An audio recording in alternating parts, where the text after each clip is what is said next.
Good day, everyone. Welcome to another episode of Learning Science. I am Sir Roy, your science teacher, and for today, we're going to talk about the mole.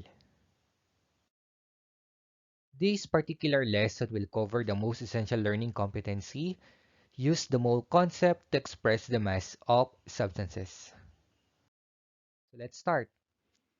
This particular lesson will use medicine as an example. Alright, when speak of medicine, these are chemicals or compounds used to cure, halt, or prevent diseases. Now, medicines comes in different form. It could either be liquids that are swallowed, drops that are put into ears or eyes, could also be creams, gels, or ointments that are rubbed onto the skin. Could also be in the form of inhalers like nasal spray or asthma inhalers, could either be a patches that are stuck to skin, called transdermal patches, or it may be in the form of tablets that are placed under the tongue, called sublingual medicines. The medicine is absorbed into blood cells and enters the bloodstream.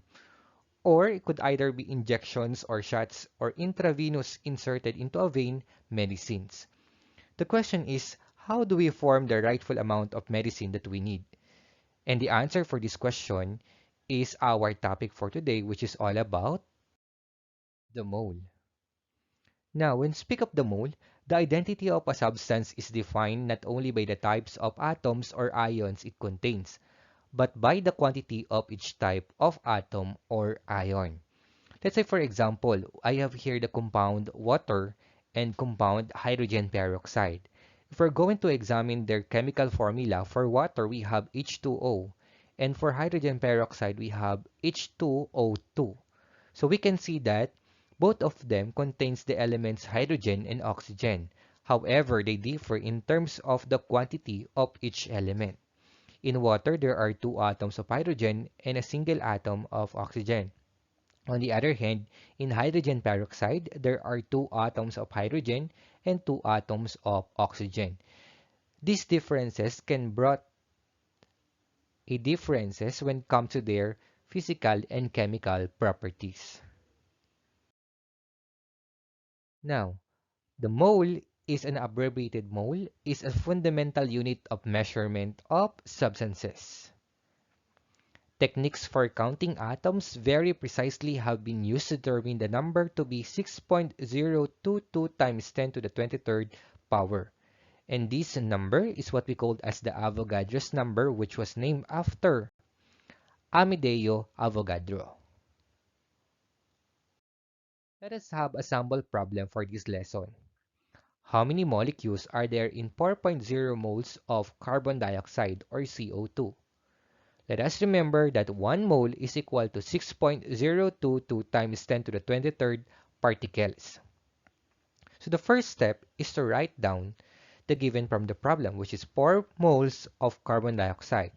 We need to multiply this 1 to the molecules of carbon dioxide, and we're going to use the legend, which is 1 mole is equal to 6.02 times 10 to the 23rd molecules. And then, in order to cancel mole, we will place 1 mole of carbon dioxide below the equation. Therefore, we can cancel now the unit mole. So, we just have to multiply 4 times 6.02 times 10 to the raised to the 23rd power molecules. And then, the answer would be 2.41 times 10 raised to 24 molecules of carbon dioxide. We have to divide it by 1, but still the answer is 2.41 times 10 raised to the 24th molecules of carbon dioxide because any number divided by 1 is a number itself. Next one. How about calculating moles? So we can follow a simple triangle, okay, for this one. At the top, you may see there the mass. Okay, below it, you may found moles, and beside it, we have molar mass, which is expressed in grams per mole. Now, for if we are going to look for the mass, the formula would be number of moles multiplied with molar mass. On the other hand, if we're going to look for the molecular weight or the molar mass, we can use mass divided by the number of moles. And if we are looking for the number of moles, we can use the formula mass divided by the molar mass. Let's say, for example, how many moles are there in 10 grams of aluminum, or Al? So we can use the formula number of moles is equals to mass divided by the molar mass. Let us first identify the given from the problem. So we have here the given of 10 grams of aluminum. And then, in order to get the molar mass, you have to look at the periodic table and get the atomic mass of aluminum. And that is equal to 26.98 gram per mole. Now let us apply the formula.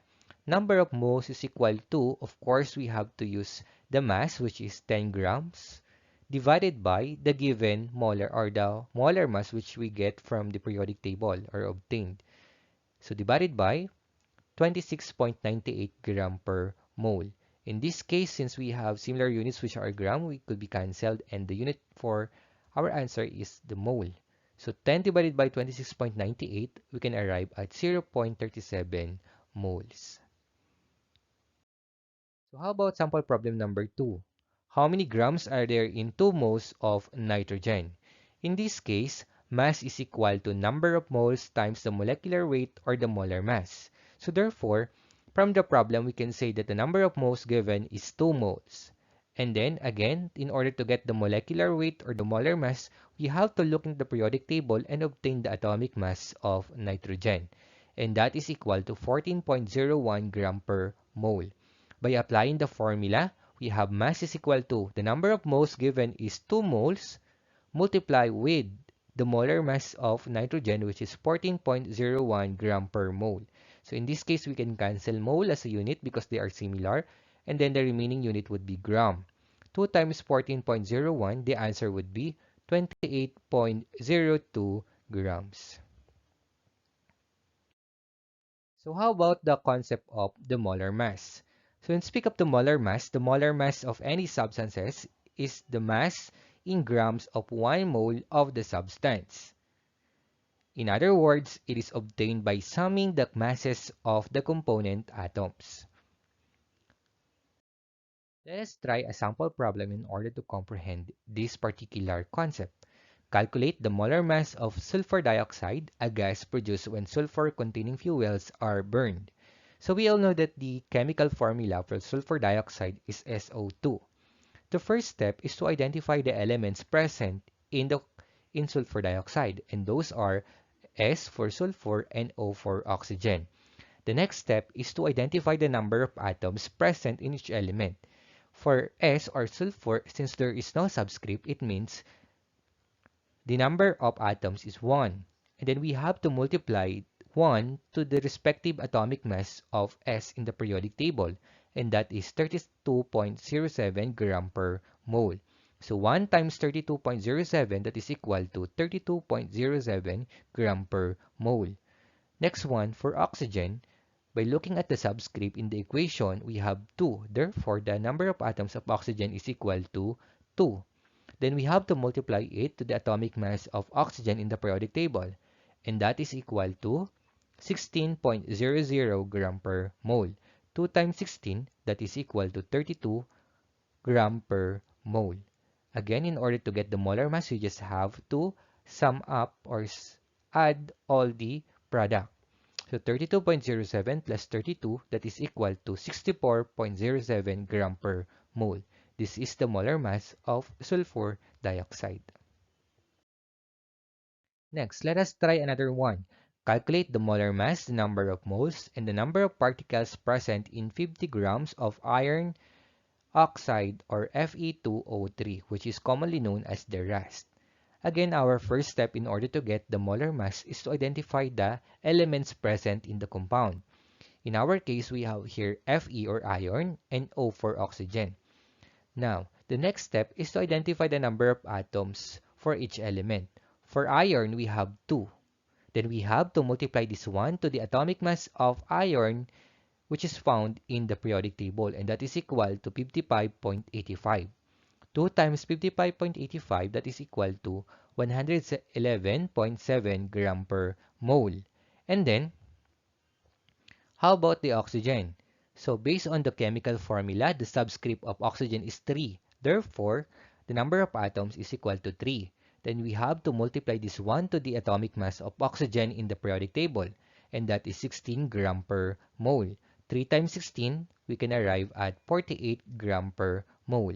Adding 111.7 plus 48, we come up with 159.7 gram per mole. So this is the molar mass of iron oxide.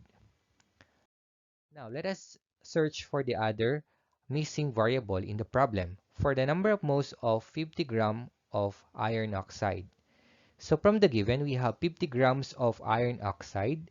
It should be multiplied with, of course, we have to obtain the mole. So we write 1 mole of iron oxide at the top, and then below, we will use the molar mass that we obtained from the previous problem, and that is equal to 159.7 gram of iron oxide.